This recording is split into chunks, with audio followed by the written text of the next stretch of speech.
અયોધ્યામાં રામલલ્લાની પ્રાણ પ્રતિષ્ઠા થયા બાદ અનેક ઉપસ્થિત મહેમાનો ભાવુક થયા હતા। ઇમોશનલ થયેલા નેતાઓમાં ભાજપના વરિષ્ઠ નેતા ઉમા ભારતી અને સાધ્વી ઋતુંભરાનો પણ સમાવેશ થાય છે। આ ક્ષણ પર બંને નેતાઓ ગળે મળ્યા હતા અને ત્યારબાદ ભાવુક થતા આંખમાં પાણી આવી ગયું હતું। બંને એકબીજાને શુભકામનાઓ પણ પાઠવી। બંને એક ક્ષણ માટે ભાવુક થયા બાદ તેમના ચહેરા પર સંતોષ પણ જોવા મળ્યો હતો।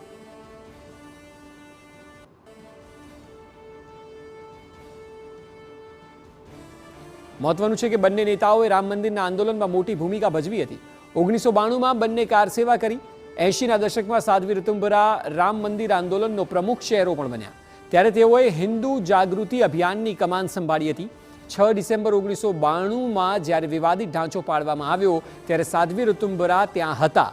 બાબરી સમયના 68 આરોપીઓમાં તેમનું પણ નામ હતું। એ સિવાય બંને નેતાઓએ જુલાઈ 2007માં રામ સેતુને બચાવવા પણ આંદોલન કર્યું હતું।